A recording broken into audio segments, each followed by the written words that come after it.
Na vie eza très important koyeba ndenge nini ozotambola na mokili. Parfois totalaka makambo ebele ozoloba ke pona nini eloko ekomeli ngai? Pona nini kaka ngai? Pona nini yo te? Pona nini yo lingi réalité ya vie ekomela otema ekomela bato mosusu?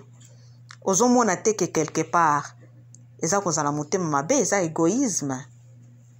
Ozotuna Nzambe pona nini eloko ekomeli ngai? Pona nini esali ngai boye? Esala yo te, esala nani? Oza mutu ozovivre na kati ya mokili. Totikala jamais kozwa kimia na kati ya mokili oyo tozovivre. Tokozwa kimia kaka mokolo tokokufa milimo na biso ekomi libre. Tant que ozovivre na kati ya mokili oyo, eloko oyo ezali plus important, ezali tala etamboleli na yo. Otambolaka ndenge nini? Ozalaka ndenge nini? Ozalaka na ba relation ya bien?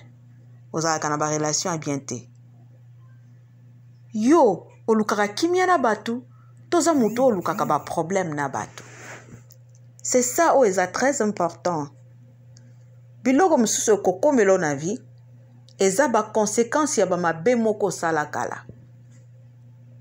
Osala ba mabe moko boye obosana. Osala ba mabe moko boye obetango kara.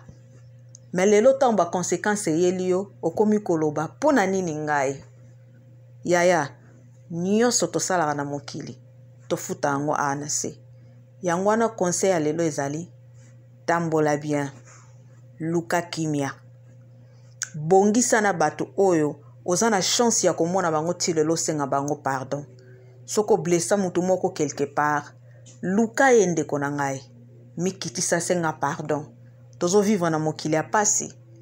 Kolinga te ke mokolo ozokufa, olie bato baloba bolamu mpona o bato baloba azalaka pe problématique.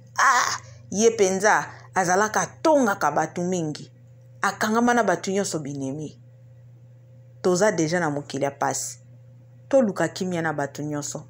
To vivre na kimia. Po mokolo kokufa okende na kimia.